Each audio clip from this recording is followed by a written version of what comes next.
जयतु शासनं जैनं जयतु शासनं। पंच परमेष्टि भगवान के आचार्य श्री गुरुवर कुंद कुंद महाराज की, आचार्य श्री गुरुवर विद्यासागर महाराज की।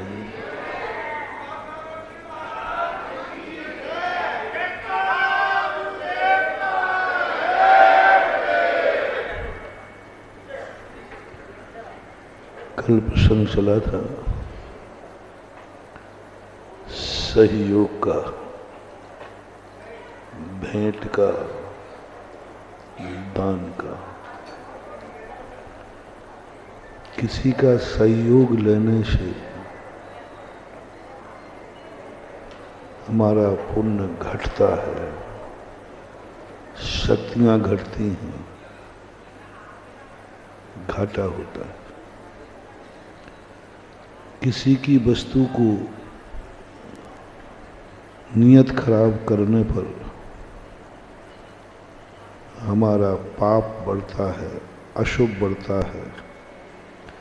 किसी की वस्तु को छीनने में हम उस दशा में पहुंच जाते हैं जहां हम किसी कार्य करने लायक नहीं होते। एक व्यवस्था जमाना, किसी की वस्तु, किसी की भी कोई भी वस्तु है, उसको छीनना, दुख देकर छीनना, नियम से अपना स्वयं का विनाश करना है। जो लुटता है उसका नाश नहीं होता, जो लूटता है उसका नाश होता है। जो दुखी होता है उसका नाश नहीं होता, जो दुख देता है उसका नाश होता है। चोर कभी कितना भी व्यक्ति करे, पर वस्तु को छीनने वाला व्यक्ति कितना भी कुछ प्राप्त कर ले, उसको कभी सिद्धि नहीं होगी, बल्कि अशुभ कर्मों से बचेगा। तो पहली बात तो है कि अपनी जिंदगी में कितनी भी आवश्यकता पड़ जाए, कितनी भी परेशानी आ जाए, कभी दूसरे की वस्तु छीनने का भाव मत करना। सीधा नरक गति के बंध का कारण है। आप मोटिवेशन लें, जब भी किसी की वस्तु को तुम्हें भाव आया, ये वस्तु मुझे छीनना है, लोग कहते हम कैसे पता करें कि हमें नरक गति का बंध हो रहा है, हम कैसे पता करें कि हमें नरक आयु का बंध हो रहा है। बहुत छोटा सा सूत्र दे रहा हूं। जब किसी की वस्तु छीन करके अपना परिग्रह बढ़ाने का भाव आवे, किसी को दुख देकर अपनी जिंदगी संभालने का भाव आवे, किसी के आंसू बहा करके खुशी होने का भाव आवे, निश्चित समझना इस समय मुझे नरक गति का बंध हो रहा है, क्योंकि हम दूसरे की वस्तु छीनना चाहते हैं। इससे बड़ा और निकृष्ट एक भाव और होता है, मुझे नहीं चाहिए लेकिन इसके पास नहीं रहना चाहिए, मुझे नहीं चाहिए लेकिन इसके पास नहीं रहना चाहिए। मैं जिंदा नहीं रहना चाहता हूं लेकिन ये जीवित नहीं रहना चाहिए। मैं सुखी नहीं होना चाहता हूं, ये सुखी नहीं होना चाहिए। मैं सम्मान नहीं चाहता हूं, इसका सम्मान नहीं होना चाहिए। देखना कितना बड़ा, मैं सम्मान नहीं चाह रहा हूं लेकिन मेरा ऐतराज है कि इसका सम्मान नहीं होना चाहिए।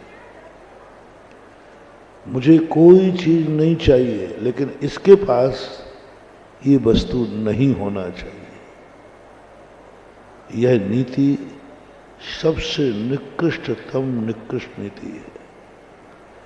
कभी तुम्हारे लिए ये भाव आवे, समझ लेना तुम्हें निगोद की तैयारी कर रहे।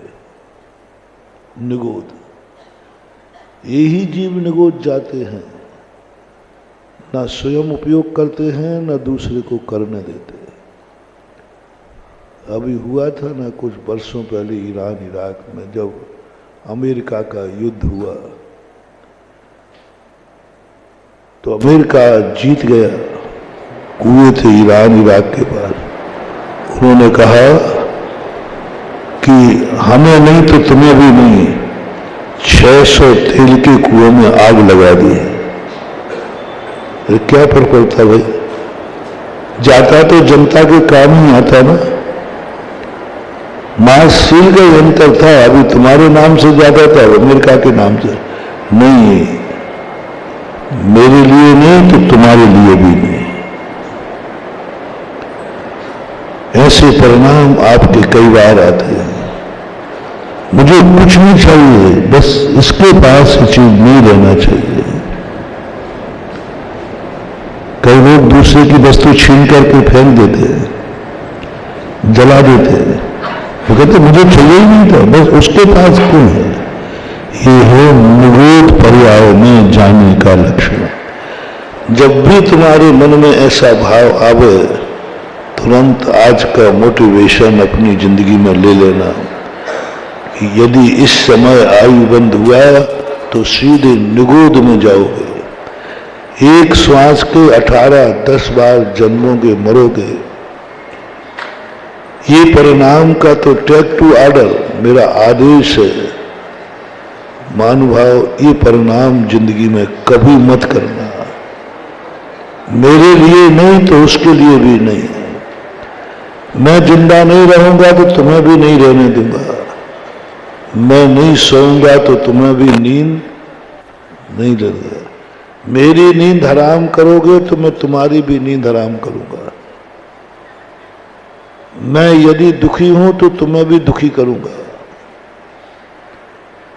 ये परिणाम बहुत खतरनाक कई बार आ जाते हैं क्रोध में, दुश्मनों के साथ। छोड़ो। दूसरा परिणाम है कि इसकी वस्तु मेरे पास आ जाए, चाहे मुझे छीनना पड़े।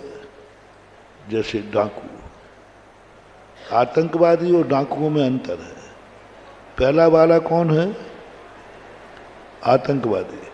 मुझे कुछ नहीं चाहिए, मुझे तुम्हारा नाश करना है।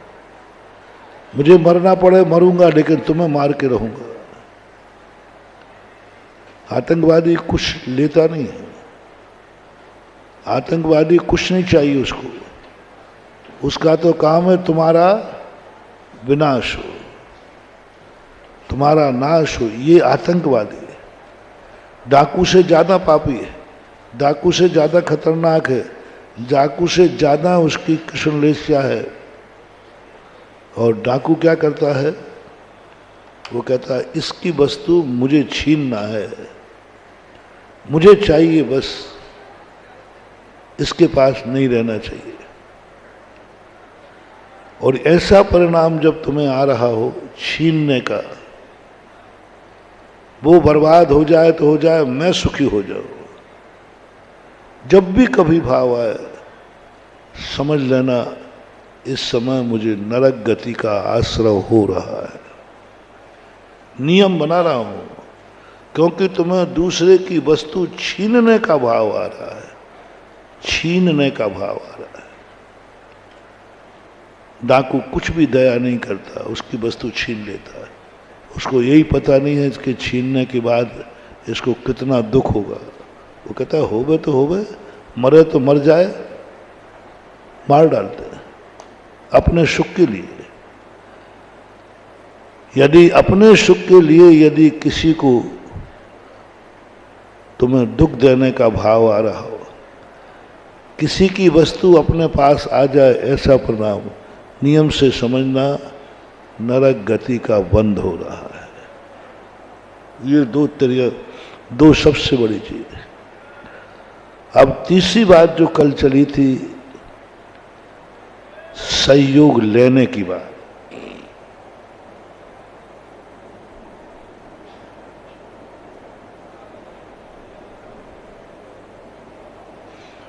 संयोग देना और संयोग लेना। संयोग किसी का व्यक्ति कर रहा है, वो तो बहुत पुण्य कमा रहा है, देवगति का आश्रय कर रहा है। जो संयोग ले रहा है वो महानुभाव बहुत खतरनाक, असमर्थ, त्रियंश गति का कारण है। संयोग लेना, निरंतर भाव करना कि कोई मुझे सहयोग कर देवे, कोई भी हो सहयोग कर देवे, ऐसा निरंतर भाव आना। मेरे जीवन में जब संकट आवे तो कोई ना कोई मेरी सहायता करे, चार लोग मेरे लिए खड़े रहे। अब वो नौकर भी हो सकता है, कोई भी हो सकता है। तुम्हारे लिए भाव आ रहा है कि कोई मेरा सहयोग करे, आपकी बहुत शक्तियां क्षय हो रही महानुभाव। बहुत तगड़ा बिल बनता है, बहुत तगड़ा बिल बनता है। 7 स्टार का बिल इतना तगड़ा नहीं है।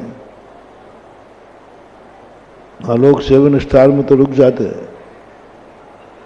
एक महानुभाव यहाँ कहीं किसी होटल में रुक गए, महाराज जी बहुत अच्छी व्यवस्था, बहुत बढ़िया है, बहुत कितना बढ़िया।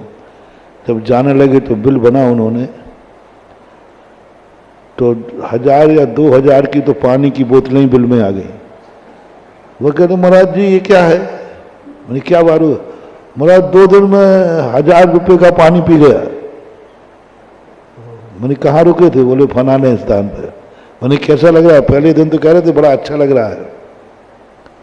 हाँ, वही बोतल 12 रुपया में है या 20 रुपये में, और वही 7 स्टार में 200, 300, 500 रुपये में वही बोतल है। महानुभाव, बस यही स्थिति अपनी है। अपने जीवन में जब जब अपन ने किसी के सहयोग की बात की, बहुत बिल बनता है, बहुत बिल बनता है। हमारा इतना पुण्य क्षय हो जाता है जो हम सालों में कमाते हैं, वर्षों में कमाते हैं, वो एक दिन में खत्म हो जाता है, क्योंकि हमें सहयोग लेने का भाव जाग रहा है। सब मेरे लिए सोचें, सब मुझे सहयोग दें। जब मैं परेशानी में पड़ूं तो मेरे कोई आंसू पहुंचे, जब मैं गिर जाऊं तो कोई मुझे उठा लेवे। ये परिणाम जो आता है, आप लोग इसको अच्छा मानते हो। मैंने पहले भी कहा था, यदि तुम्हें कोई वरदान देने आवे तो कुछ मत मांगना। मानो ये मत मांगना कि भगवान कभी संकट में आए तो आप मेरे काम आ जाना, गुरु महाराज मेरे काम आ जाए, नमोकार मंत्र मेरे काम आ जाए। जब भी मेरे जीवन में कुछ होवे, सब लोग मेरा सहयोग करें। मैं कोई भी कार्य करूं, सबका सहयोग होना चाहिए। सहयोग मांगना, सहयोग लेना अपने पुण्य का क्षय करना है। भगवान का भी नहीं, गुरु का भी नहीं, माँ बाप का भी नहीं, परिवार का भी नहीं, पड़ोस का भी नहीं, हवाओं का भी नहीं, पानी का भी नहीं, रोटी का भी नहीं, दवाई का भी नहीं, डॉक्टर का भी नहीं। किसी का सहयोग मुझे नहीं चाहिए। वरदान मांग लेना, कुछ मत मांगना महानुभाव। बस मुझे तो वो ताकत दे दो जिसमें मुझे किसी का सहयोग न लेना पड़े। बस वो ताकत चाहिए, कुछ नहीं चाहिए मुझे। मुझे इन हवाओं का भी सहयोग नहीं चाहिए। ऐसी दशा कर दो ना हमारे। कल परसों ही तो कहा था, बहुत खतरनाक बिल बन रहा है मानो, बहुत खतरनाक बिल। एक एक श्वास में हमारे लिए असंख्यात जीव मर रहे हैं। कोई ऐसे ही फोकट में नहीं मर रहे हैं। जिंदगी भर का पुण्य उसके बदले में जा रहा है। जो हमने बड़े प्यार पुण्य कमाया था, एक श्वास लेने में, क्योंकि कितने जीवों का बलि हुआ है। तुम समझ रहे हो यूं है, तुम समझ रहे हो कि यूं है? नहीं। जब जब सहयोग की बात है, माँ बाप का भी सहयोग लेना।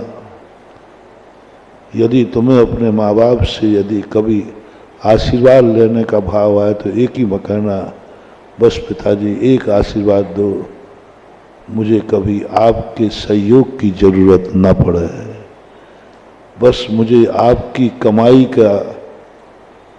कमाई पर मेरी दृष्टि ना जावे, आपकी वसीयत मेरी जिंदगी का सहारा ना बने।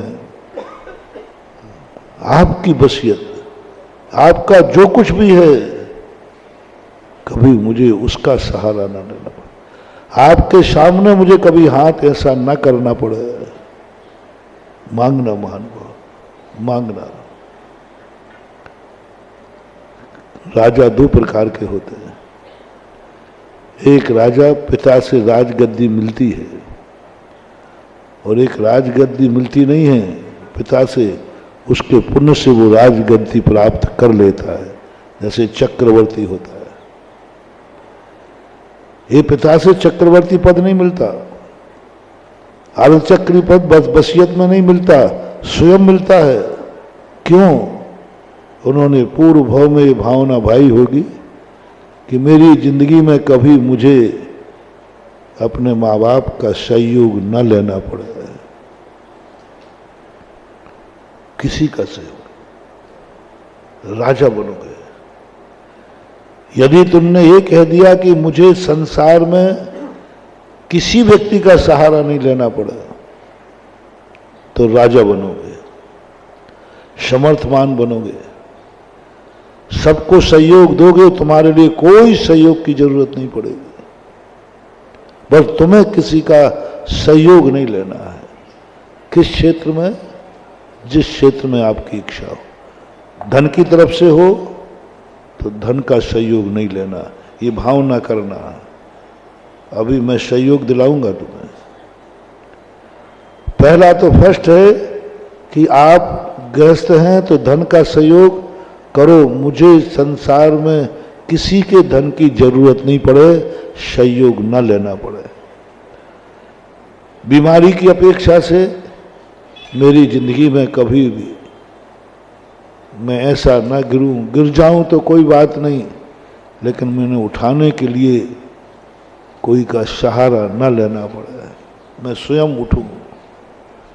गिरूं तो मैं स्वयं उठूं, मुझे किसी के सहारे की जरूरत नहीं। ये परिणाम जिस समय तुम करते हो, उस समय तुम्हें राजत्व नाम का पुण्य बंध होता है।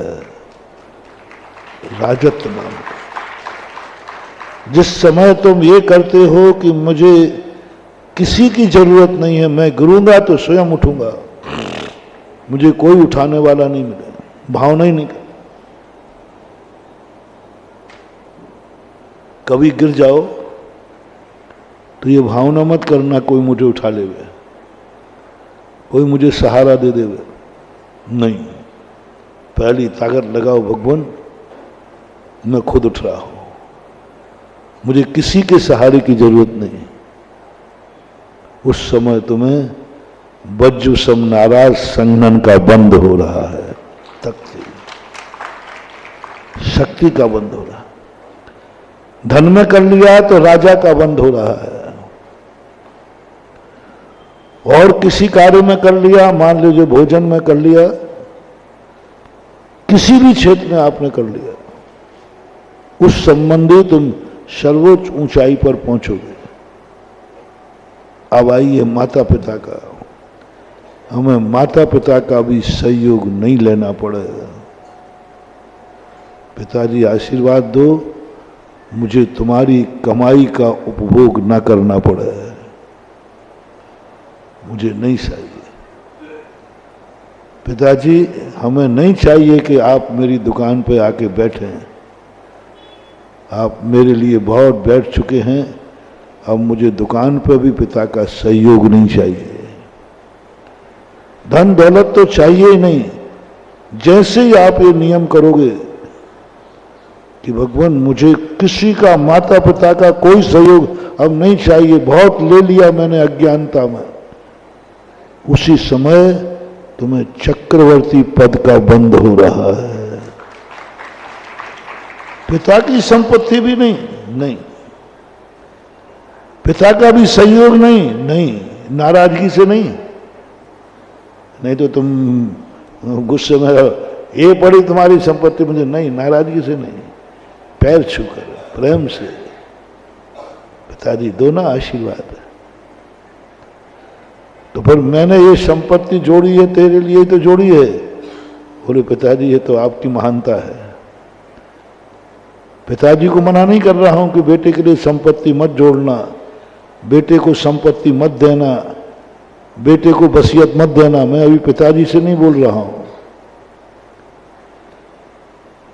वो पिता काहे का जो बेटे के लिए वसीयत ना देवे, वो पिता काहे का जो बेटे के लिए कुछ ना जोड़े, वो पिता काहे का जो बेटे का सहयोग ना करे, वो पिता काहे का जो बेटे की चिंता ना करे। मैं तो बेटे से कह रहा हूं तुम्हें पिता का सहयोग नहीं लेना है, अच्छे भाव से, प्रेम भाव से नहीं चाहिए। तो फिर मैंने सब तुम्हारे लिए जोड़ा है। पिताजी आपकी महानता है, आप पूज्य हैं। एक दिन और कहा था मैंने, आप पूज्य हैं तो आपकी संपत्ति भी पूज्य है। आप पूज्य हैं तो आपकी संपत्ति भी पूज्य है। जैसे मैं आपकी पूजा करता हूं ना, ऐसे ही आपकी संपत्ति भी की पूजा करूंगा मैं। समझ में नहीं आया तू क्या बोल रहा है। मेरी पूजा तो ठीक है, पैर छू लिए, मेरी संपत्ति की पूजा क्या, मकान की पूजा करेगा क्या, क्या दुकान की पूजा करेगा क्या? नहीं पिताजी, आप पूज्य हैं, आपकी संपत्ति पूज्य है। मैं संपत्ति से ऐसी चीज बनाऊंगा कि मैं ही नहीं, महाराज भी इसकी पूजा करेंगे। आप पूज्य नहीं, बहुत बड़ा मोटिवेशन मान हुआ। पूज्य पुरुष में आ गया हूं मैं। अभी तो निम्न पुरुष में तो हमने राजा तक बना दिया। अपने से छोटों की सहायता नहीं लेना, ये राजा बना दिया। छोटों की सहायता नहीं लेना, ये राजा बनता है, समर्थ बनता है। क्योंकि हमने अपने छोटों से, पुण्यहीनों की सहायता लेने का भाव कर त्याग दिया। कितनी बड़ी देते, पुण्यहीन की हम सहायता ले रहे हैं, पुण्यहीन हमें सहयोग दे रहा है। परसों कहा था ना मैंने, कितनी निकृष्ट दशा है। सबसे बड़े पापी हैं वो वायुकाय जीव, वो मेरे लिए मर रहे हैं, मेरा सहयोग कर रहे हैं। हम कितने बेशरम हैं कि पापियों के बल पर जिंदा रह रहे हैं। कहां हम कल्पना कर रहे हैं कि पुण्यात्माओं के बल पर जिंदा नहीं रहना, पुण्यात्माओं का सहयोग नहीं लेना, और हमारी एक क्षण की जिंदगी पापियों के सहयोग से चल रही है। बेचारे दुखी हैं, पुण्यहीन हैं, एक इंद्रिय हैं, वे जब असंख्यात मरते हैं तब हम एक मिनट जिंदा रहते हैं। ये गर्व की बात नहीं है महानुभाव। श्वास लेकर के जो तुम जिंदा हो, ये गर्व की बात नहीं है, शर्म की बात है। सूक्ष्म तत्व दृष्टि हम छोड़ नहीं पाएंगे। श्वास तुम लेते हो, हम भी लेते हैं, लेकिन तत्व चिंतन की बात कह रहा हूं। काहे के जिंदा रहने में तुम्हें गर्व है कि मैं जिंदा हूं। मैंने 100 साल की उम्र पाई है, मैंने 200 साल की उम्र पाई है। जितने साल की उम्र पाई है उतने तुम ज्यादा हत्यारे हो। तुम्हारे लिए कौन मरा है? तुम पुण्यवान थे, हवा पुण्यहीन थी, वो तुम्हारा सहयोग कर रही है। शर्म की बात। छोड़ नहीं सकते हो तो चिंतन तो करो। जो व्यक्ति ये कहे नहीं भगवान, मजा नहीं आ रहा है जीने में, मजा नहीं आ रहा है जीने में,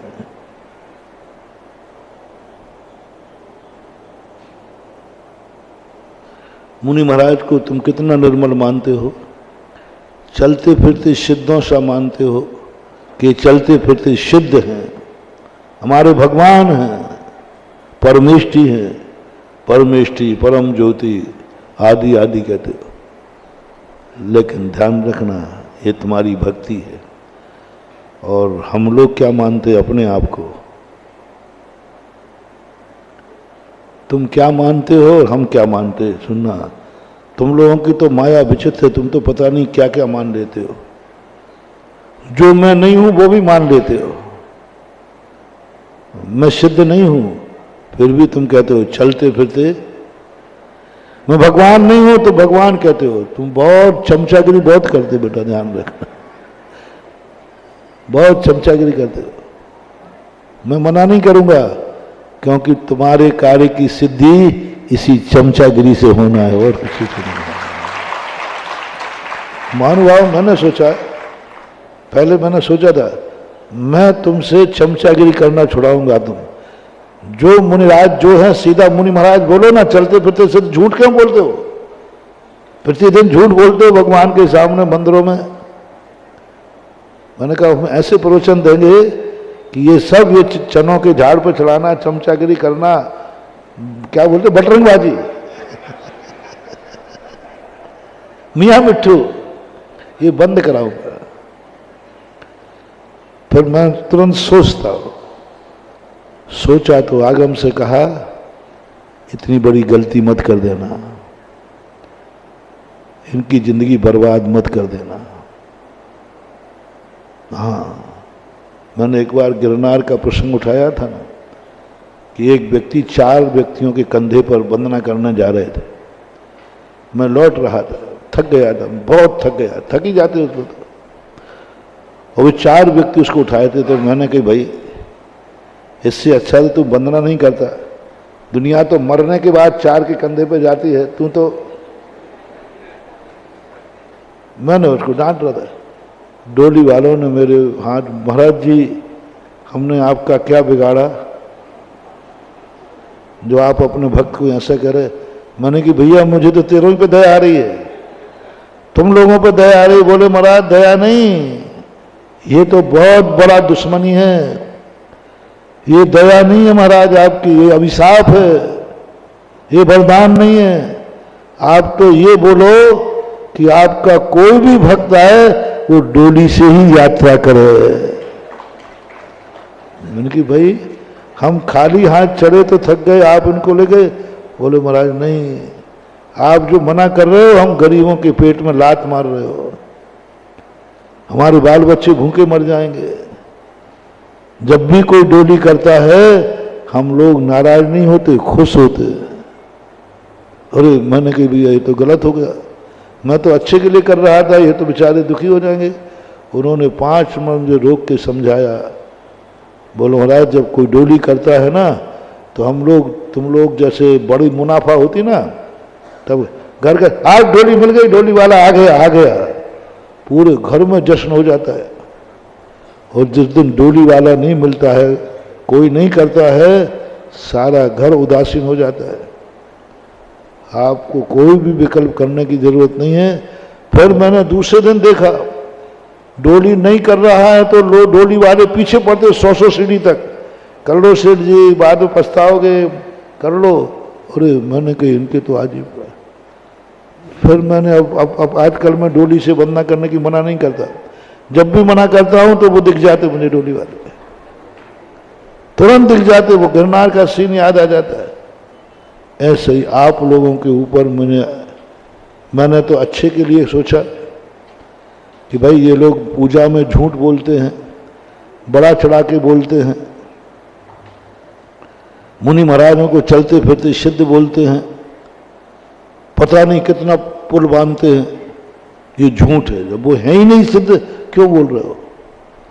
ये मैंने सोचा। उसके बाद तुरंत पूज्यवर समंत्रभद्र महाराज कहते हैं क्या कर रहा है तू,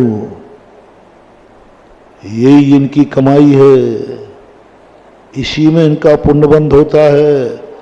मुनि महाराज को मुनि महाराज कहने में कोई पुण्यबंध नहीं है, ये सत्य है। सत्य क्या है? जो है, जितने गुण हैं उतने ही गुण बखानना, ये भक्ति नहीं है। इसमें ज्यादा पुण्य का बंध नहीं होता। गुणशो प्रमोदम, बस इतना ही है, तुम खुश रहोगे। मुनि महाराज हैं, तुमने क्या दिया? तुम्हारा क्या है? आप महाराज मुनि महाराज हैं, तो इसमें तुम्हारा क्या है? मैं मुनिराज हूं, मैं मुनि बना हूं, मैं तपस्या कर रहा हूं, 28 मूल धारण कर रहा हूं, इसमें तुम्हारा क्या सहयोग है? ये बताओ। तुमने मुनि बनाया है कि मैं मुनि बना हूं? जल्दी बोलो। तो तुम्हारा क्या है? तुम्हें क्या बंधेगा? तुमने सत्य बोल दिया, मैं हूं मुनि, वो अरहंत हैं, वो आचार्य हैं, वो उपाध्याय हैं, बस है। इसमें कोई ज्यादा पुण्य का बंध नहीं होता। भक्ति कभी सत्स्वरूपी नहीं होती, और भक्ति यदि सत्स्वरूपी है तो भक्ति ज्यादा कार्यकारी नहीं है। आपको साथी से पुण्यबंध नहीं होगा। सबसे ज्यादा पुण्यबंध होता है कि तुम अपनी तरफ से बनाओ। महाराज को क्या बना सकते हो? तुम बनाओ, वो महाराज नहीं बनेंगे। वो मैं कहां तक बन पाया? बोलो। मुनि महाराज तक। कितनी ताकत लगाऊं मैं, कितना बन पाऊंगा? मुनि महाराज तक। अब तुम्हारी बारी आई, तुम कहां क्या बना सकते हो? जो तुम बनाओगे वो कमीशन सब तुम्हारा। अब तुम बनाओ, क्या बनाओगे? गजब की लोग भक्तिवाद को देखकर कहते हैं ये कर्तृत्ववाद है, देखो इसमें भगवान से कर्ता धर्ता लिखा है, ये सब लिखा है। उन मूर्खों को पता ही नहीं कि भक्ति का नाम क्या है। तुम बताओ अपने आप में, तुम किस रूप में देखना चाहते हो? मैं किस रूप में हूं? मैंने बता दिया, मैं मुनि हूं। मुनि मेरा स्वरूप है, चर्या पालन कर रहा हूं, पिछी कमंडल हूं। ये पिछी कमंडल किसका लक्षण है? दिगंबरत किसका लक्षण है? 28 मूलगुण पालन करना किसका लक्षण है? मैं हूं। तुम्हारा क्या है इसमें? ये तो सब कुछ मेरा है, मैं पालन कर रहा हूं। अब तुम बताओ, तुम्हारी दृष्टि में क्या देख सकते हो? जो मैं नहीं बन पाऊं वो बनाओ तुम।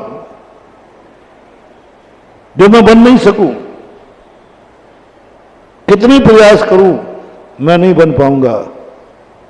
अब आपके हाथ में है, तुम क्या बना सकते हो और तुम क्या देख सकते हो।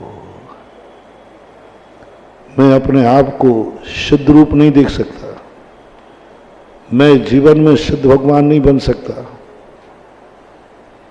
बन ही नहीं सकता। और मैं अपने आप को शुद्ध स्वीकार कर नहीं सकता, धनाम से गिरूंगा। यदि आप लोगों की बातों में आ जाऊं ना, गवाह का जमाना है आजकल। तुम कहते चलते फिरते सिद्ध, तो मैं कहूं मैं आज से सिद्ध भगवान बन गया हूं। हम झूठ बोल रहे हैं तो गवाह ले लो। एक दिन मैंने गवाह मांगी थी, बोले सब भैया गवाह रहोगे कि मेरे के नहीं? बोलते नहीं हो। गवाह रहोगे कि वो पूजा में पढ़ते हो, कभी कोई केस हुआ तो गवाह बनोगे कि नहीं? हाँ बनेंगे। तो फिर आज से लिखा जाए, मैं कहूं आई एम सिद्ध। आप लोगों ने कहा देखो तुम लोगों की इतने बदमाश लोग हो, इतने बदमाश लोग हो तुम लोग। अब मैंने कौन सा गलत किया? आपने पूजा में पढ़ा कि नहीं, लिखा कि नहीं, प्रतिदिन बोलते हो कि नहीं? तो फिर वही तो मैं कह रहा हूं कि जो तुम बोलते हो वो मैं अपने आप को मान लेता हूं, मैं सिद्ध हूं। जो तुमने कहा, मैंने नहीं कहा। तुम सबने कहा, पूरे भारत ने कहा, हर मंदिर में कहा, हर भक्त ने कहा, एक नहीं 2 गवाह में फैसला हो जाता है। यहां तो लाखों गवाह हैं। मैं सिद्ध हूं। महानुभाव, बहुत बड़ा मोटिवेशन है, समझना। लाखों लोग आप सिद्ध कह रहे हो, आपको अभी बताता हूं। यदि आपकी भक्ति के अनुसार कहा और मैंने सत्स्वरूप सिद्ध मान लिया, धड़ाम से मिथ्यात्व में पहुंचूंगा। धड़ाम से, बिना नए निक्षेप के। निश्चय नय से नहीं, निश्चय नय में सिद्ध होते ही नहीं, क्योंकि सिद्ध तो पर्याय है और पर्याय तो व्यवहार है। और मैं सिद्ध मान रहा हूं, मिथ्या दृष्टि। कितना अंतर। तुम सिद्ध कह रहे हो सम्यक दृष्टि, मैं सिद्ध मान रहा हूं मिथ्या दृष्टि। ये रहस्य कौन समझेगा? ये रहस्य समझना है। गृहस्थ अपने महाराज को सिद्ध परमेष्टि का रूप देख रहा है, सम्यक दृष्टि है। और मुनिराज ने अपने आप को सिद्ध मान लिया, मिथ्या दृष्टि है। इसलिए हम तुम्हारी बातों में नहीं आते। मैं तो समझता हूं ये चमचागिरी है। ये चनों के झाड़ पर चढ़ा रहा है, मरा चढ़ो, मैं चढ़ने वाला नहीं। तो फिर आपका छुड़ाओ, क्यों ऐसा झूठ बोलते हो? क्यों झूठ बोलते हो? मुनि महाराज को मुनि महाराज कहो ना, सत्य को सत्य कहो। नहीं, भक्ति नहीं होगी। भक्ति का अर्थ है गुणस्थोकम सदुल्लंग तद बहुत कथा स्तुति। गुणस्थोकम तदुल्लंग, छोटा सा गुण देख करके उसका उल्लंघन इतना कर दिया। करो। पूज्यवर मानतुंग आचार्य महाराज भक्तांबर में कहते, हे भगवान, आपकी कीर्ति मालूम कहां तक फैल रही है? अरे भाई, भगवान की कीर्ति वहां तक फैलेगी जहां मनुष्य है। और त्रियंशों को ले लो, 3 लोक में ले लो। नहीं नहीं, मानतुंग आचार्य, भगवान आपकी कीर्ति 3 लोक के बाहर फैल रही है। अरे भाई, 3 लोक के बाहर कौन है? 3 लोक के बाहर कोई है ही नहीं, अकेला आकाश है। मैंने कि मानतुंग आचार्य महाराज, भगवान को तुम बुद्धू समझ रहे हो? भगवान को इतना चढ़ा दिया। अरे भाई, वहां कीर्ति गाने वाला लोकाकाश के बाहर कोई है ही नहीं, लेकिन आपकी कीर्ति फैल रही है वहां पर। 3 लोक, वो श्लोक याद नहीं आ रहा, एक श्लोक है, शुभ्रा लंघयंती, ऐसा शब्द आया है। 3 लोक को भी लांग रही है आपकी कीर्ति। अब 3 लोक के बाहर कुछ भी नहीं बंधु, कुछ भी नहीं है। लेकिन मानतुंग आचार्य महाराज कह रहे, उन्होंने कहा, बेटा, भक्ति सत्य से भी बड़ी होती है। जहां ना जाए कवि वहां जाए रवि, जहां ना पहुंचे भगवान वहां पहुंचे भक्त। जहां भगवान नहीं पहुंच पाता, भक्त उसको पहुंचा देता है। 3 लोक के बाहर की गुणानुवाद करा दिया, कीर्तन करा दिया, कीर्ति फैला दी। ये झूठ है, झूठ नहीं है। गुणस्तोकम सदुल्लंघ तद बहुत कथा स्तुति, यही भक्ति है। तुमने क्या दिया? वो 3 लोक में तो उनकी कीर्ति वैसे ही फैल रही थी। अब तुम्हें पुण्य कमाना है तो तुम ऐसा टाइटल दो जो भगवान स्वयं के गुण नहीं कर पाए। 3 लोक में तो उनकी ख्याति है, वो तो उनके गुण है, उनकी सुगंधी है। जहां वो नहीं पहुंचा पाए वहां तुम्हें पहुंचाना है। कभी अपनी कीर्ति कितना भी करें, 3 लोक के बाहर कीर्ति नहीं पहुंच सकती। भक्त ने पहुंचा दी। भक्त कह रहा कि मैंने तो सुना है कि आपकी कीर्ति वहां तक है। मैंने कि हम पहले तो मैंने स्वीकार नहीं किया, भगवान इतना झूठ मत बोलो कि कभी असंभव को संभव कर रहे आप। चलो, ये कम से कम मुनिराज को सिद्ध बोल रहा है, इस भाव में नहीं सही। भावी प्रज्ञापन नए की अपेक्षा कभी तो बनेंगे हो, लेकिन 3 लोक के बाहर तो कीर्ति है ही नहीं, कभी ना गई है ना जाएगी। नहीं, इसको बार बार मैंने कि पूज्यवर इतना क्यों कहा आपने? आपको लांछित करने का अधिकार मुझे नहीं है, झूठ कहने का अधिकार नहीं है, लेकिन मुझे समझ में नहीं आया। जब समझ में आया, कुंद कुंद भगवान ने पूज्यवर ने लिखा कि 3 लोक के बाहर भी कीर्ति फैल रही है उनकी। मैंने कैसे? बोले 3 लोक के बाहर ज्ञेय है कि नहीं, आकाश द्रव्य है कि नहीं, उनका ज्ञान उसको भी जान रहा है। आदा नान प्रमाणम नानम ने प्रमाणम नेयम लोया लोयम तब्बा नानम तु सब गयम, तब्बा नानम तु सब गयम। यानी जहां जहां गे हैं वहां वहां ज्ञान जान रहा है। ज्ञान पहुंच गया, तम्मा नानम तो ज्ञान शब्दम, ज्ञान को जान लिया ज्ञान ने तो ज्ञान पहुंच गया। आलोक आकाश को भी वो जान रहे, क्योंकि गे है, आकाश में प्रमेय गुण है, और प्रमेय गुण का अर्थ है कोई ना कोई ज्ञान जान रहा है। तो आलोक आकाश भी कह रहे हैं कि मेरा प्रमेय गुण की सफलता केवल ज्ञानी से है, क्योंकि मैं कोई मुझे नहीं जान रहा है, लेकिन मैं केवल ज्ञानी की नजरों में हूं, केवल ज्ञानी की नजरों में हूं। केवल ज्ञानी मुझे जानते हैं, कोई जाने या ना जाने। और जितना बड़ा आदमी तुम्हें जानता हो तो वही तो कीर्ति है, और क्या ख्याति है, वही तो क्या, यही तो ख्याति कहलाती है। लेकिन सामान्य जन को समझ में नहीं आई ना, सामान्य समझ में नहीं आई। अब आपकी जो भक्ति है, बस ये ऊपर का कमीशन यही है, ऊपर की इनकम यही है, मजदूरी और ऊपर की इनकम, वेतन और ऊपरी कमाई। वेतन में ज्यादा खुश होते हो तुम कि ऊपरी कमाई में? बोल दो यहां कोई नहीं सुन रहा है। ऊपर की कमाई का एक आनंद अलग है। वेतन तो मिलते ही, मजदूरी करते हो। यदि अपन सत्य के भक्ति करेंगे तो मजदूरी मिलेगी, वेतन मिलेगा, पक्का है, लेकिन ऊपर की कमाई नहीं। ऊपर की कमाई ये है जो तुम अपनी तरफ से बोल रहे हो, जो तुमने कहा, चलते फिरते सिद्धों सम चरणों में शीश झुकाता हूं, बस ये है तुम्हारी असली कमाई, जिसका कोई पार नहीं है, जिसका कोई पार नहीं है।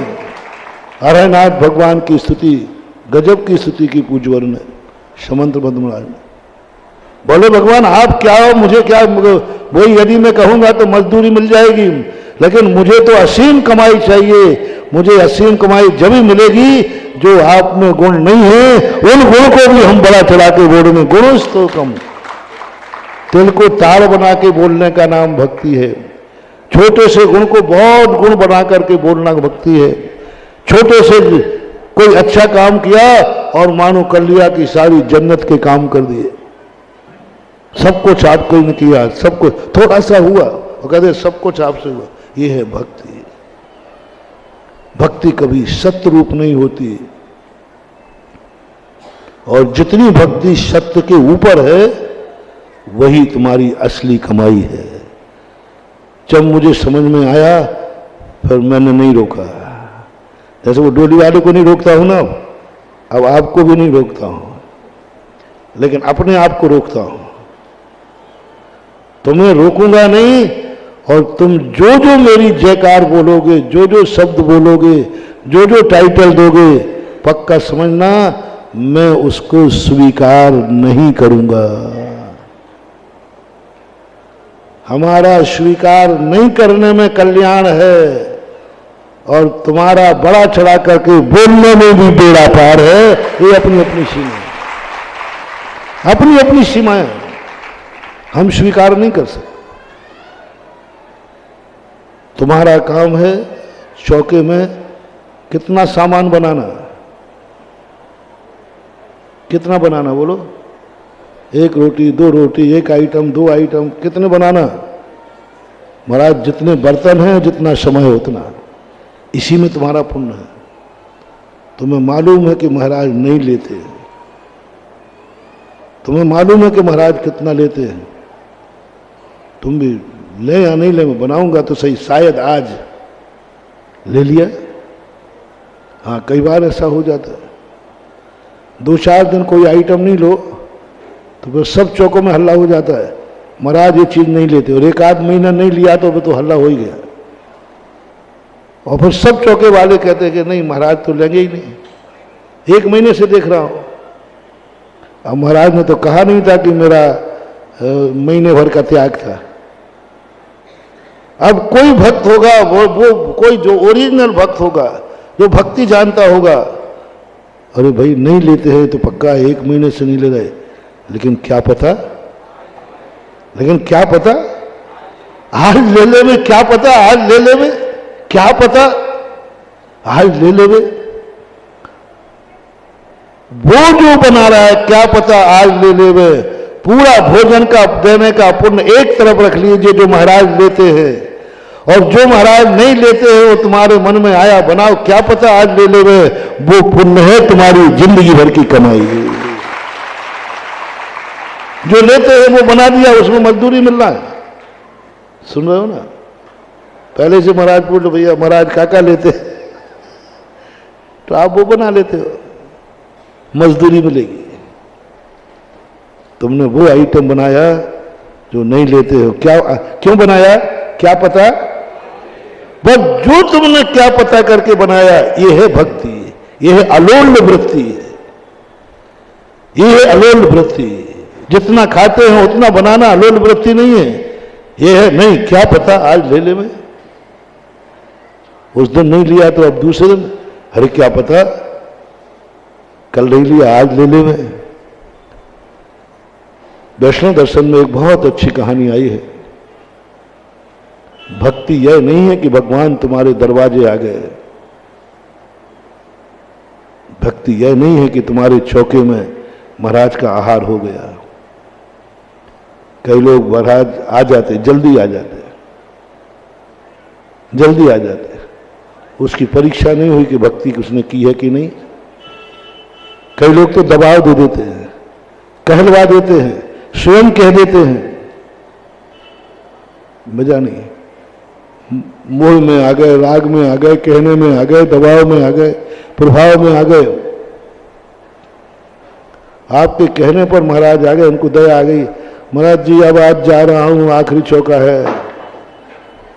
अब देखो मैं इतना बीतरागी नहीं हूं,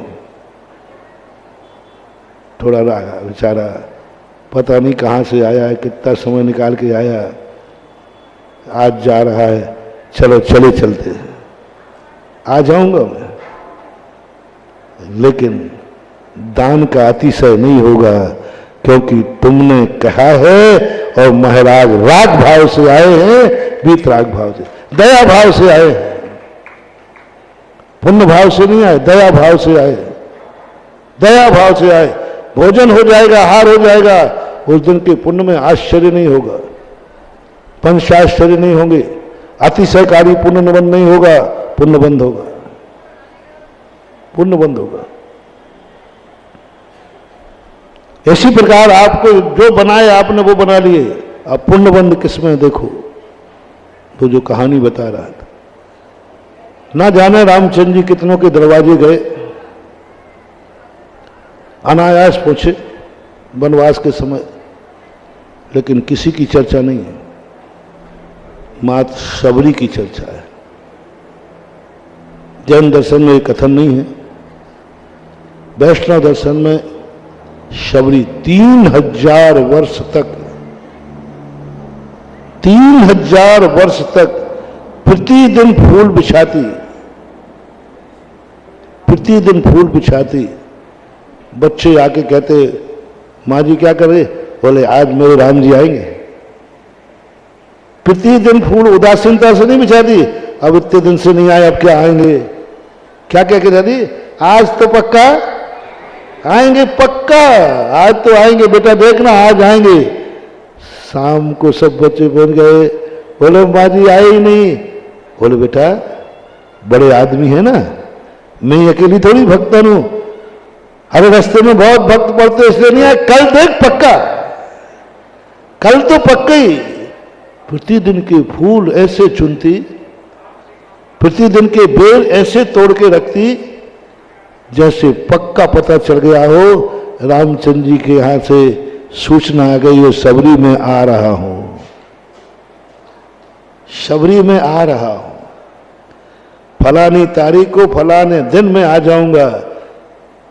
ऐसा जिसको पता हो ऐसे प्रतिदिन बेल संभाल के रखती, प्रतिदिन फूल बिछाती। क्या अनुभव, क्या है ये, तुम क्या तमाशा मचा रखा है आप लोगों ने, क्या तमाशा मचा रखा, क्या फलेगा तुम्हें। मैंने 2 दिन से भक्ति कर रहा हूं, कुछ हो ही नहीं रहा, 4 दिन से भक्ति कर रहा हूं, कुछ हो ही नहीं रहा, महीने भर से भगवान के अभिषेक कर रहा हूं, कुछ हो ही नहीं रहा, 100 शांति धारा कराने को हो ही नहीं रहा। 3000 वर्ष तक भी सबर करो तो भी वही उत्साह रहना चाहिए जो पहले दिन का है। कितने बार जाऊं, कई लोग महाराज जी मैंने तो आचार्य के पास जाना ही छोड़ दिया। मैंने कहा भैया क्या बात? अरे 10 बार गए, 100 बार गए, वहां कोई सुनवाई नहीं, कोई सुनते नहीं। कितने नारियल चढ़ा चुके। मैंने कहा गया काम से। कलयुगी भक्त। मैंने जब ये चित्रण पढ़ा था मैंने कहा गजब भक्ति। तुम तो 2 दिन 4 दिन में महाराज नहीं आए। महाराज जी, अरे नहीं आना हो तो महाराज जी मना कर दो कि नहीं आना है। हाँ पूछ लो भैया महाराज को आना ही नहीं है। मान लो महाराज ने यही नियम लो हम यहाँ चौके में जाएंगे नहीं, तो भैया पूछ लो महाराज से, फिर काय को हम मर रहे। क्या सुनो रे महानुभाव, क्या मचा रखा है तुम लोगों ने, और क्या अतिशय होगा, क्या भक्ति फलेगी, क्या निधत निकाचित कर्म कटेंगे। 3000 वर्ष तक प्रतिदिन एक ही जोश। शाम को नहीं आए तो उल्हायना नहीं, शाम को नहीं आए तो खेद नहीं, शाम को नहीं आए तो किसी प्रकार के नहीं है भगवान तू परमात्मा है, अंतर्यामी है, इतना भी नहीं जानता मुझे कितने दिन हो गए, इतना भी तुझे मालूम नहीं, ये बच्चे प्रतिदिन चढ़ाते हैं, कोई उल्हायना नहीं। क्या गजब, क्या बोलती है। नहीं, रास्ते में कोई भक्त मिल गए होंगे इसलिए लेट हो गया, कोई हमारे अकेले थोड़ी है, और भी होंगे। नहीं कोई, कल तो पक्का है। आज शाम को नहीं आने पर उदासीनता आना चाहिए नहीं।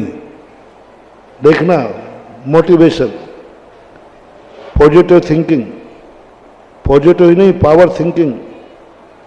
दिन भर तुमने बहुत सजा के रखा और नहीं आए तो शाम को उदासीनता आना चाहिए ना, कायदा से। उदासीनता नहीं आई सबरी को, कल जरूर आएंगे, ये जोश आ गया। शाम को नहीं आने पर उदासीनता नहीं आई, कल जरूर आएंगे, ये जोश आ गया। कल की तैयारी में जुट गई वो। उसको ये समझ ही नहीं है कि नहीं आए, दिन भर हो गए फूल बिछाते बिछाते, फिर वो कल की तैयारी में जुट गई। आज नहीं आए तो कल पक्का है। सुबह आज की तैयारी, शाम को कल की तैयारी, उसको समझ ही नहीं था उदासीनता का। सुबह किसकी तैयारी करती थी? आज। शाम को क्या तैयारी करती थी? कल आएंगे।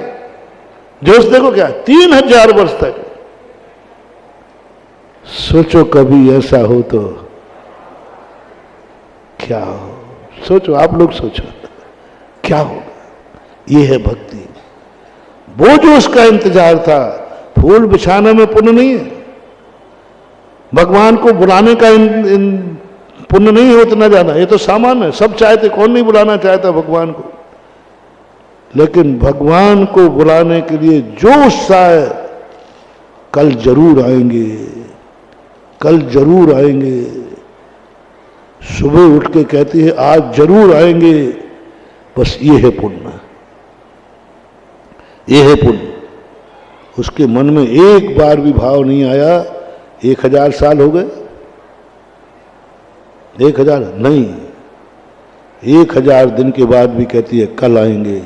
2000 दिन हो गए, 2000 वर्ष हो गए, तो भी उसके मन में मिलान भाव नहीं आया कि 2000 वर्ष हो गए, अब नहीं आएंगे, अब क्या आएंगे, अभी तक नहीं आए। तो उसके बावजूद भी कहती है कल फिर आएंगे। 3000 वर्ष के बाद ये है भक्ति। इसलिए आप जिसकी आराधना करते हैं, उसके बाद जो चीजें हैं, उसके बाद आपका जो इंतजार, आपकी जो अंदर की उमंग उड़ रही है, तुम किस रूप में देखना चाहते हो। तुम्हारे ऊपर उपकार हुआ है, तुमने एक गुण देखा है, अब तुम्हारी मर्जी है, बढ़ाओ कितना बढ़ा सकते हो, तुम्हारी मर्जी है। मैं स्वीकार नहीं करूंगा, तुम्हें जरूर बढ़ाना है, कितना बढ़ा सकते हो बढ़ाओ, सीमा मत। मुनि पद का अंतिम छोर कौन सा है? ये आत्मा अंतिम छोर कौन सा है? सिद्ध। अब इससे आगे कुछ था ही नहीं, क्या करे? तो भक्त ने क्या कहा? क्या कहा? चलते फिरते सिद्ध बना दिया। इससे आगे क्या जाए? जिस समय तुम्हारे मन में ये भाव आया, मुझे मुनि महाराज नहीं दिख रहे हैं, मुझे चलते फिरते तीरथ दिख रहे हैं, चलते फिरते सिद्ध दिख रहे हैं, बस वही साथी सह पुण्य है, वो है तुम्हारी ऊपर की कमाई, वो है ऊपर की कमाई। और तुम्हें मुनि महाराज दिख रहे हैं तो वेतन की कमाई, मजदूरी है। मुनिराज दिख रहा है, कौन आ रहा है? मुनिराज आ रहा है। अनुभूति क्या हुई अंदर से? मुनि महाराज आ रहे हैं, वेतन मिलेगा। और जैसे तुम्हें माहो आया, नहीं, चलते फिरते सिद्ध स्वरूप मेरे अनुभव में आ रहा है, बस असीम ऊपर की कमाई। मजदूरी सीमित होती है कि असीम? बोलो। वेतन सीमित होता है कि असीम? और ऊपर की कमाई? ऊपर की कमाई की कोई सीमा नहीं होती है, वो सत्य है। लेकिन स्वयं साधु क्या है? जिसको अब देखना, तुम्हारा तो बेड़ा पार हो गया, तुम्हारी तो ऊपर की कमाई करा दी, ऊपर की कमाई करा दी तुम्हें, और मैंने तुम्हारी बात मान ली, तुम्हारी ऊपर की नहीं, जो मजदूरी है वो भी, जो मुनि पद में मेरी कमाई हो रही है, मुनि पद का जो मैं लाभ ले रहा हूं, जो रत्नत्रय का लाभ ले रहा हूं, यह वेतन भी काट दिया जाएगा, सीधा मिथ्यात्व में चला जाऊंगा, मिथ्यात्व में चला जाऊंगा। अनुभूति सत्य की करना है, और भक्ति उसकी करना है जो तुम दे सको, तुम्हारे द्वारा। इसलिए भक्ति में जितने कथन किए जाते, अतिशयोक्ति मत कहना, ये भक्ति का पैटर्न है।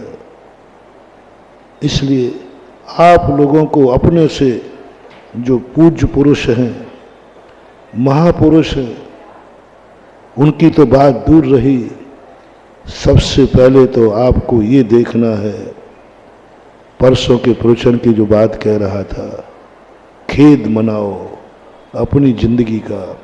क्या बोलता हूं, यहीं से शुरू हुई थी। तुमने क्या बोला और मैं क्या कह रहा हूं? पापिष्टेन दुरात्मना जड़ दिया, माया बिना लोभना। कभी महाराज का प्रतिक्रमण मत सुन लेना, महाराज की बातों पर कभी विश्वास मत करना, महाराज को खो दोगे तुम। कभी विश्वास मत करना।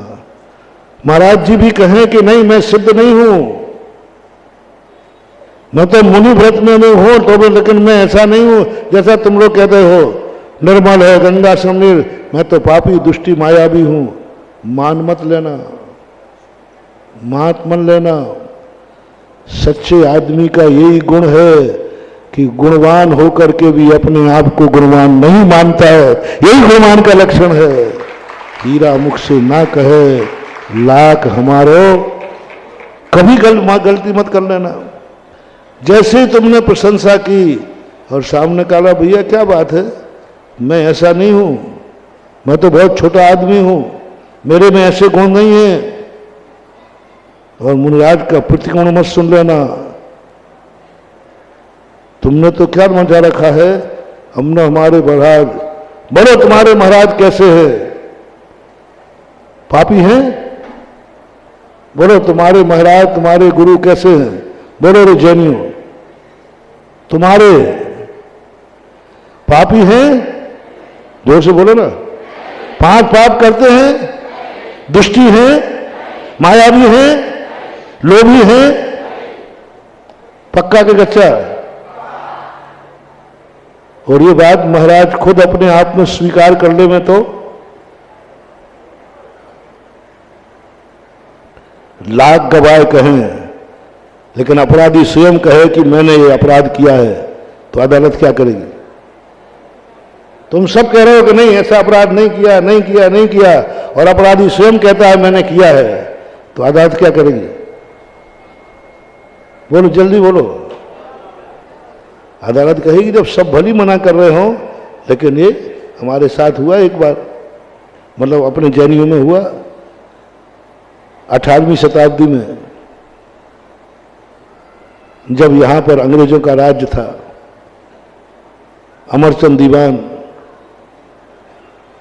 ने अपने ऊपर, पूरी कहानी नहीं बता रहा हूं, एक घटना घट गई थी, एक कमांडर को मार दिया गया था।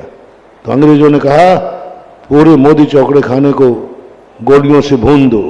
7 दिन का समय दिया, 7 दिन का समय दिया, या तो अपराधी आए नहीं तो सबको मार डालो। कृष्णलेस्या वाले ऐसे ही होते हैं, एक आम का पेड़ फल खाना है, पूरे पेड़ को काट दो। अंग्रेज लोग कृष्णलेस्या वाले थे, बाहर से गोरे थे, अंदर से काले थे, बहुत काले थे। एक आम के पेड़ के लिए पूरा पेड़ को काट देना, हमारे शास्त्रों में से षडलेस्या वृक्ष, पूज्यवर नेमीचंद कल ही निकला था परसों, षडलेस्या का वृक्ष करने का 1000 साल पहले वर्णन आया इसका। उसमें कृष्णलेस्या वाले वही हैं, पेड़ को काट दो, एक आम चाहिए है, ऐसे होगा, पूरे मोहल्ले को भून दो। अमरचंद दीवान दहल गए, वो तुरंत जाकर के अदालत में पेश हो गए, कर्नल को मैंने मारा है। पूरी गवाह, पूरी जनता कहती ये मारी नहीं। अंग्रेजों की मीटिंग में कहा अमरचंद दीवान नहीं मार सकते, वो चीटी को ही नहीं मारते, वो क्या मारेंगे कमांडर को। ब्रिटेन गवर्नमेंट के यहां मीटिंग हुई, उन्होंने कहा कि एक मौका और दो दीवान जी को, कि दीवान जी आप मोहल्ले के मोह में अपराध कबूल मत करो, आपने किया ही नहीं फिर क्यों कर रहे हो। तो अमरचंद दीवान ने क्या कहा कि भाई यदि मेरे पर तुम्हें दया है तो अपना फरमान वापस ले लो, तुम फरमान वापस नहीं ले सकते तो मैं भी नहीं ले सकता। एक भी व्यक्ति गवाह नहीं था अमरचंद दीवान को अपराधी बनाने में, लेकिन अदालत में खड़े होकर ने कह दिया मैंने मारा है कर्नल। वो मारा था नहीं, वो तो मंदिर में थे, पूरे मोहल्ले को बचा लिया। वहां प्रसंग ये है कि सारी गवाह रखी रह गई, जब स्वयं अपराधी ने कबूल किया है तो उन्हें सजा देना पड़ी। अब हमारी अदालत लग रही है, तुम सबने अभी टेप हो गई आपकी बात, मुकर नहीं सकते आप। फिर पूछ लेता हूं तुम्हारे गुरु कैसे हैं, पापी हैं क्या, दुष्टि मायावी हैं क्या, नहीं है। अब हम दिन में 3 बार हम लोग, कुंदकुंद भगवान भी, गंधर्व परमेष्टि भी अपने आप को कहते मैं पापी हूं, दुष्टि हूं, मायावी हूं, लोभी हूं। जब स्वयं कबूल कर रहा है तो फिर क्यों नहीं आप लोग स्वीकार कर रहे हो। स्वयं महाराज कह रहा है मैं पापी हूं, दुष्टि हूं, बिल्कुल स्पष्ट है। मैं प्रतिक्रमण नहीं आता। पापेश तेन दुरात्मना जड़ दिया, माया बिना लोभिना, राग द्वेष मलि मनेन मनसा, दुष्कर्म ये निर्मितम। क्या गजब की बात।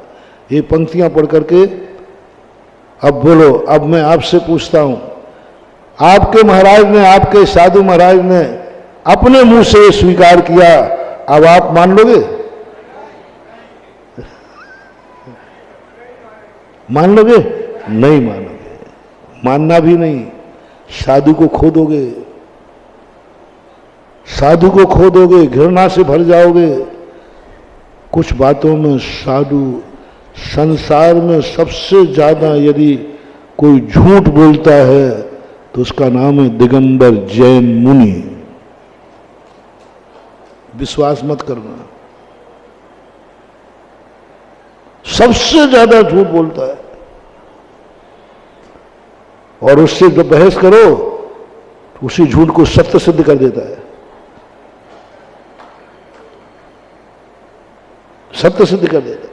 अब देखना, देखो मैं बताता हूं, झूठ बोलना। कभी महाराज को बुखार आ रहा हो, अच्छे महाराज, बड़े महाराज हो, साधक महाराज, उनसे पूछना, किसी ने कहा महाराज को बुखार आ रहा भैया, बहुत तेज बुखार है, और तुमने जाके पूछा महाराज जी कैसी तबीयत है? बोलो महाराज के मुख से क्या निकलेगा? बोलो ना, ठीक हूं, ठीक हूं, देखो ना, बिल्कुल ठीक हूं, बिल्कुल ठीक हूं महाराज, ठीक हूं। अच्छा अच्छा, अब क्या देखना, क्या जान कराना? महाराज ने कह दिया ठीक है और तुम चले गए, और घंटे भर बाद पता चला कि महाराज भी चले गए। महाराज ने तो कहा था मैं ठीक हूं, कभी भूल करके मत मानना। 100 बार पूछोगे वे 100 बार कहेंगे मैं ठीक हूं, उनकी बातों पर विश्वास मत करना। हाथ से छूकर देख लेना 106 डिग्री बुखार है। उस हालत में भी क्या बोल रहे वो, मैं तो विश्वास मत कर लेना, छू के देखना। इस मामले में, स्वयं के मामले में, स्वयं के संकटों के मामले में, स्वयं के आपदों के मामले में, स्वयं के असाता कर्म के मामले में सदा साधु झूठ बोलता है, क्योंकि वो अपने आप को बीमार मानते ही नहीं, वो तो परिचय मानता है। हमारे कर्मों की नजरा हो रही, मैं कैसे बोलूं गलत हो रहा है, ठीक हो रहा है, ठीक हूं, कर्मों की नजरा हो रही, रोग परिचय है।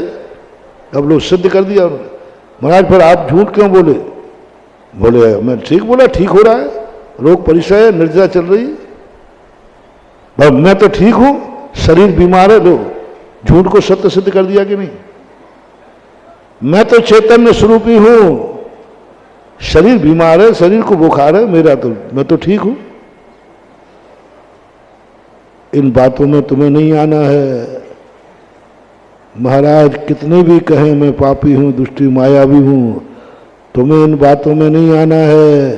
तुम्हें तो यही कहना है, चलते फिरते सिद्धों सम चरणों में सिर झुकाता हूं। तुम्हारी विशेषता, तुम्हारी कमाई। और मैं थोड़ा भी मान लूं तो महाराज आप अपने आप को पापी क्यों मानते हैं?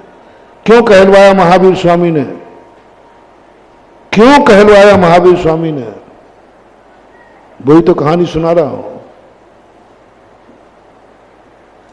एक श्वास लेने में तत्व दृष्टि की बात है, छोड़ सकता नहीं हूं, लेकिन हत्या तो हत्या ही है। एक समय के जीने में, एक समय की श्वास में असंख्यात वायु का जीव मर रहे हैं, फिर भी मैं कहूं मैं पापी नहीं हूं, फिर भी मैं कहूं पापी नहीं हूं, फिर भी तुम्हारी बातों में आ जाऊं, तुम्हारी भक्ति की बातों में आ जाऊं, या मैं खुद प्रत्यक्ष में अनुभव में आ रहा है, मेरे श्वास में असंख्यात जीव मर रहे हैं, ये फीलिंग होती है। यह है साधु की तत्व दृष्टि, यह है साधु का प्रतिक्रमण। तुम लोग इसको नहीं समझ पाओगे, तुम तो प्रतिक्रमण छोड़ दोगे। बोले काय का प्रतिक्रमण, कौन सा पाप किया है? हम कहें भैया आप उठ करके क्षमा मांग लेना थोड़ा सा। ए जगदीश बाबू, ओ जगदीश, वो बाजू में हीरालाल से क्षमा मांग लेना थोड़ी, हीरालाल भी क्षमा कर दो, तो अभी हाल फनक जाएगा। महाराज ये बेमौसम की बरसात कहां से हो रही है? मैंने ऐसी क्या गलती की जो क्षमा मांगू? क्या गलती की है बता दो महाराज। आपको माइक क्या मिल गया, जो चाहे आएगा कि नहीं? बोलो, झूठ मत बोल रहा है। महाराज जी काहे की क्षमा? बराबर हम बैठे, हमसे कोई गलती नहीं हो रही है और आप कह रहे क्षमा मांग लो। काहे की क्षमा मांगो? तुम नहीं पकड़ पाओगे। कैसे कहूं मैं पापी को सारा जगत मुझे पवित्र मान रहा है और मैं पवित्र हूं, 5 महाव्रतधारी हूं, 5 पापों का त्यागी हूं। ओहो, तत्व दृष्टि, तत्व दृष्टि। कुछ पाप ऐसे हैं दुनिया जिन्हें पाप नहीं मानती है। कुछ पाप ऐसे हैं दुनिया जिन्हें पाप नहीं मानती। कानून जिन्हें पाप नहीं मानता। कानून में कोई धारा नहीं है कि जो श्वास ले रहा हो वो असंख्यात जीवों का हत्यारा है। कानून में ऐसी कोई धारा नहीं, दुनिया भी नहीं मानती। श्वास लेना कोई पाप मानता है क्या? अरे वो तो अच्छा मानता है। तत्व दृष्टि। दिगंबर जैन मुनि कहता है छोड़ नहीं पाऊंगा, छोड़ूंगा नहीं। लेकिन प्रतिक्रमण करेगा कि हे भगवान, काय की जिंदगी है, इतने जीवों को मार रहा हूं, एक श्वास में पापी हूं मैं, दुष्टी हूं, मायावी हूं, सब जितने टाइटल हैं सब अपने आप को ले लेगा। ये पाप तुम्हारी दृष्टि में आएगा नहीं, तुम्हें देखना नहीं, लेकिन मुझे देखे बिना रहना नहीं, मुझे तो देखना ही पड़ेगा। एक जल का है, पानी पीना, पानी पिलाना क्या है? एक बूंद में 36,450 जीव हैं, उनकी आराधना होती है। छान लिया तो असंख्यात जीव मरते हैं, तब कहीं एक दिन का पानी पीते हो। क्या मुझे नहीं मालूम कि ये गर्म पानी किया है, असंख्यात जीवों का जीवन गया है, तब कितने घंटे की प्यास बुझी है। ओ जैन साहू, अहिंसा परमो धर्म की, एक बूंद में 36,450 जीव त्रस, ये भी विज्ञान के खोजे हुए, हमारे शास्त्रों से तो अलग है। ये तो विज्ञान का विषय है, हमारे शास्त्रों में नहीं है। विज्ञान ने जो माइक्रोस्कोप से देखे हैं वो हमारे अनुसार तो बहुत है। एक बूंद में, अब दिन भर में तुम बिना छना पानी कितना उपयोग करते हो? कितने लीटर मान लो? 2 बाल्टी मान लो, 2 तो मान ही लो। अब 2 बाल्टी में कितनी बूंदें हैं? एक दिन गिन लेना, खाली बाल्टी रखना, एक भर, 1 बूंद, 2 बूंद, 3 बूंद, 4 बूंदें गिन लेना, और उसको मल्टी कर देना 36,450। इतने जीव जब मरते हैं तब एक दिन का तुम्हारा काम चलता है। एक दिन, ओनली 1 डे। कल्पना करो। और कहते हैं हम तो अहिंसक हैं, हम तो जैनी, बिना छना पानी। और छान भी लिया तो एक बूंद में असंख्यात जलकाय जीव होते हैं। इनकी अवगाहना अंगुल के असंख्यात में भाग प्रमाण होती है। अब काइया जीवा संकेत जा संकेत, असंख्यात जब मरते हैं, और मुझे मालूम है गर्म पानी किया गया है, फिर भी ले रहा हूं। मांस भक्षण से बच रहा हूं, जीव तो मर रहे। चल रहा हूं पृथ्वी पर जहां पैर पड़ता है पृथ्वी का जीवों की आराधना होती है। वनस्पतियां देख लो, वनफाई काइया जीवा अनंता अनंता जिया, अनंत जीव मरते हैं, तब एक दिन की सब्जी बनती है। एक दिन की सब्जी बनती है जब अनंत अनंत जीव मरते हैं। छोड़ नहीं पा रहा हूं, छोड़ भी नहीं पाऊंगा, लेकिन खेद व्यक्त तो कर सकते हो कि नहीं? जो मैंने परसों कहा था ना, खेद व्यक्त। प्रतिक्रमण का अर्थ है खेद। प्रतिक्रमण, प्रत्याख्यान और प्रायश्चित, आलोचना और है उसी प्रतिक्रमण का अंग। खेद व्यक्त करना, प्रतिक्रमण का अर्थ है तस्मिच्छामि दुक्कडम, मैंने जो किया उसका दुख खेद है। तस्मिच्छामि दुक्कडम का अर्थ होता है मुझे दुख है जो मैंने किया है, ये ठीक नहीं किया, मिथ्या हो। अब ये परिणाम, ये तत्व दृष्टि जब मुनि महाराज के पास आती है, तब वो प्रतिक्रमण में अपने आप को तद्रूप मान करके मैं सही में पापी हूं। औपचारिकता नहीं है, तुम्हारी भक्ति जैसी नहीं है गुणस्तोकम, या तद्रूप हो जाता है, वो तद्रूप हो जाता है, उसको पापी पने की अनुभूति होती है। प्रतिक्रमण में ऐसे नहीं तो ये तो औपचारिक है, प्रतिक्रमण करना पड़ रहा है, प्रतिक्रमण कर लेता हूं, नहीं, तद्रूप हो जाता है, मैं वैसा हूं, पापी हूं, दुष्टी हूं, मायावी, लोभी हूं, इनके भरोसे जी रहा हूं। बड़े आपको अहंकार है, मैं तो स्वावलंबी हूं। काय का स्वावलंबी है? पापियों की दम पर जिंदा हो तुम, उन तुच्छ जीवों की जिंदा हो। तुम्हारी सहायता की जरूरत थी, लेकिन तुम उनकी सहायता तो नहीं कर पाए, वो तुम्हारी सहायता कर रहे हैं। तुम्हारे भरोसे तुम्हें उसको उनको जिंदा रखना चाहिए था, लेकिन वो तुम्हें जिंदा रख रहे हैं। शर्म की बात। उन पापियों को, उन तुच्छ जीवों को हमें जिंदा रखना चाहिए था, हम उनको जिंदा नहीं रख पाए, वो हमें जिंदा रख रहे हैं। इसलिए सहयोग, सहयोग। भगवान बस मुझे इन हवाओं का सहयोग नहीं चाहिए। मेरी दशा ऐसी हो जाए कि मुझे हवाओं का सहयोग न लेना पड़े, मुझे न लेना पड़े। वो तो दे रहे हैं, मुझे ऐसा, मुझे इस जल के सहारे पर न जीना पड़े। सहारा नहीं, प्रवचन के प्रारंभ में कहा था, सहारा नहीं। जब जब तुम सहारा लोगे, तुम्हारे पुण्य का क्षय होगा, बहुत क्षय होता है। अपन को अच्छा लगता है, हम पानी के सहारे जी रहे हैं, अच्छा लग रहा है।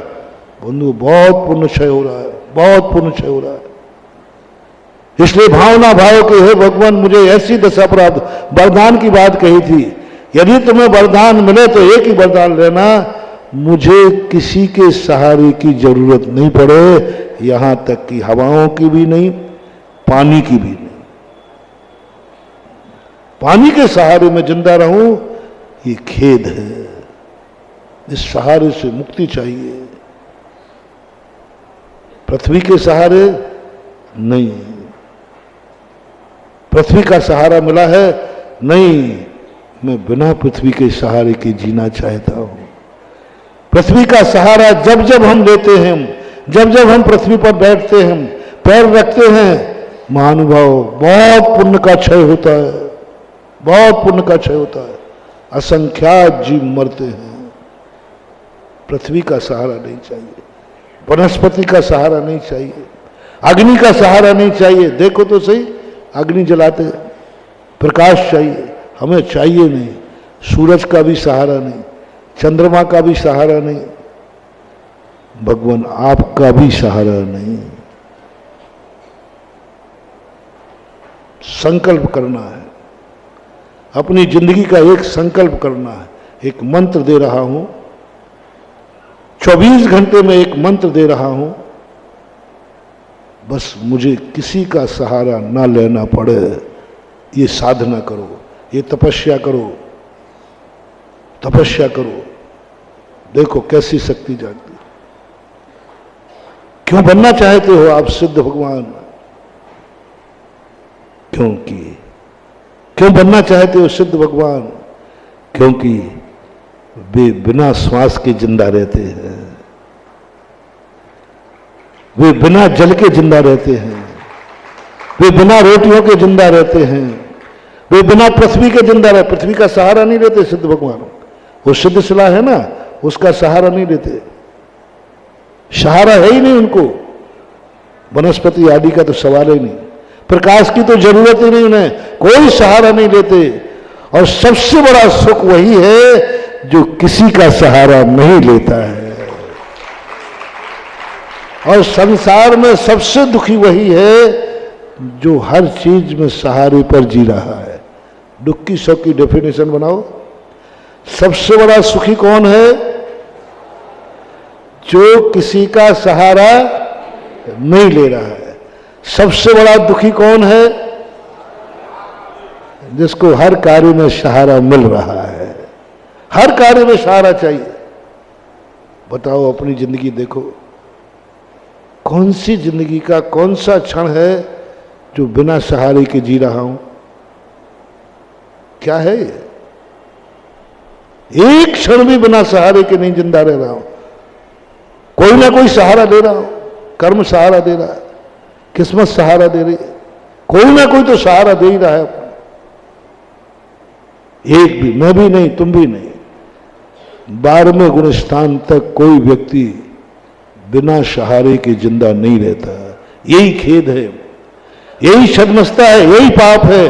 और इसी से पुण्य का क्षय हो रहा है। हम अनंत सुखी नहीं हो पा रहे हैं क्योंकि हम दूसरे के सहारे पर हैं और पराधीन सपने में सुन। श्वास किसी दिन नहीं मिली, ले साहब घुट घुट के मर जाओगे। पानी नहीं मिला, तड़प तड़प के मर जाओगे, तड़प तड़प के मरोगे एक पानी के कारण। 2 रोटियां 2-4 दिन नहीं मिली, आग लग जाएगी, तड़प जाओगे। क्या अपनी औकात बता रहे हो कि मैं बहुत बड़ा हूं, मैं बहुत स्वाभिमानी हूं। अभी 2 रोटियां का तो सहारा छूटा नहीं। इसलिए मैंने परसों कहा था कि साधु की दृष्टि आती है, बस मेरी ये सब चीजें छूट जाएं। मैं बिना पानी के जिंदा रहना चाहता हूं, बिना रोटी के जिंदा रहना चाहता हूं, मैं बिना श्वास के जिंदा रहना चाहता हूं, मैं किसी के सहारे बिना जिंदा रहना चाहता हूं। इसका कम से कम तत्व दृष्टि में लाओ, इसका कम से कम चिंतन में लाओ, कम से कम भावना में लाओ।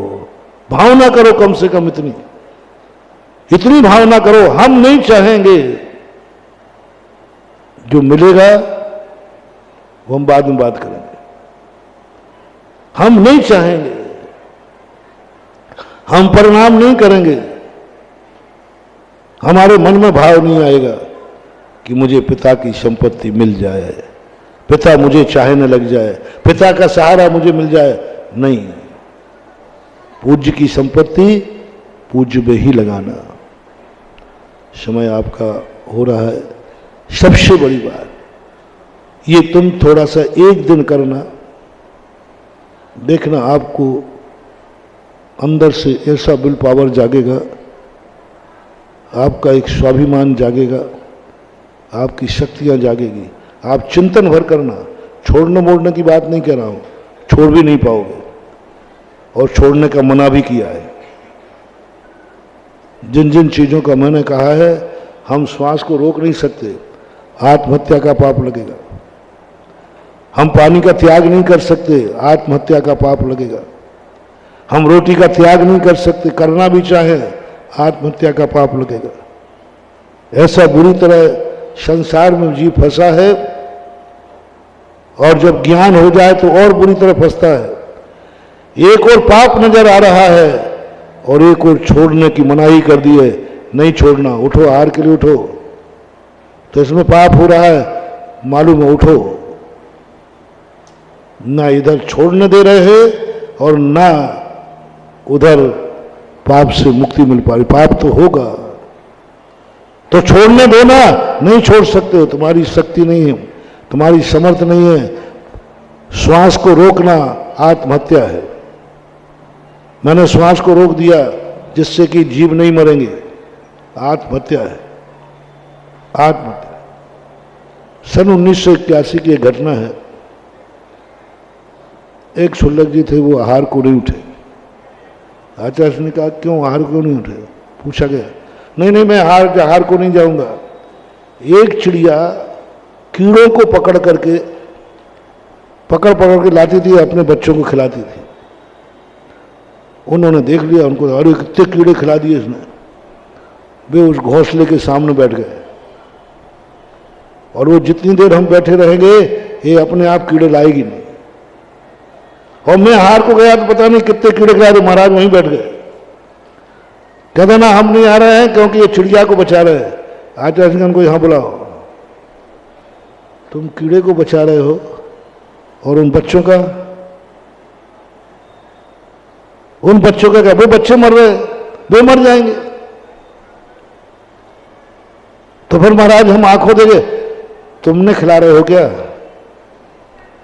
कुछ चीजें ऐसी हैं जो पाप होकर के भी छुड़ाई नहीं जाती हैं और छोड़ी भी नहीं जाती हैं, लेकिन पाप मानना जरूरी है। छोड़ना नहीं, छुड़ाना नहीं। बहुत सारे पाप हैं जो छुड़ाए नहीं जाते। हम उस चिड़िया के पाप नहीं छुड़ा सकते क्योंकि उसका मांसाहारी है, लेकिन हम ये नहीं कह सकते ये धर्म है, ये ठीक है। ऐसा ही अपनी जिंदगी में कुछ ऐसे पाप हैं जिनको हमें पाप कहना पड़ेगा, लेकिन हम छोड़ना चाहें तो छोड़ नहीं पाएंगे, लेकिन खेद व्यक्त जरूर करना पड़ेगा। लेकिन हम भावना भा सकते हैं। आज का मोटिवेशन क्या है? आज क्या भावना भाना है? हम वो जिंदगी चाहते हैं जिसमें किसी का सहारा न। भावना भय और भावना भव नाशनी होती है। यही भावना एक दिन हमें उस दशा में पहुंचा देगी, सिद्धालय में, जहां किसी का सहारा नहीं होगा। लेकिन हम भावना नहीं भाएंगे तो क्या होगा? कम से कम ये तत्व दृष्टि तो हमें आना चाहिए, जो मैंने परसों कहा था। इसी को बोलते हैं तत्व दृष्टि, तत्व स्वरूप, वस्तु स्वरूप। इस पर विचार करें। अब 2 पॉइंट अपने रह गए। हम तो नहीं चाहेंगे महाराज, लेकिन सामने वाला सहयोग दे रहा है तो क्या करो? हम तो पिता की वसीयत नहीं चाहेंगे, लेकिन पिताजी दे रहे हैं तो क्या करो? बिना मांगे जो चीज मिलती है वह सहयोग नहीं कहलाता, वो भेंट कहलाती है। भेंट कहलाती। अब भेंट और दान का विस्तार कभी ध्यान में आएगा तो बताऊंगा। आज तो सहयोग की बात कही है महावीर भगवान की। परम पूज मुनि श्री सुधा सागर जी महाराज की। तो मित्रों, यही भावना हमें भानी है और खेद व्यक्त करना है कि हमें किसी का सहारा ना लेना पड़े, और लेना पड़ रहा है। इसी बात का खेद व्यक्त करना है। अगर और गहराई से जाएं, एक उत्तर मिलता है आज के प्रवचन से। हम कहते हैं ना, सिद्धों को क्या सुख है। आज के प्रवचन में पता चलता है सिद्धों को क्या सुख है। जहां हम खेद व्यक्त कर रहे हैं, उससे सिद्ध बिल्कुल अलग है। बहुत गहरी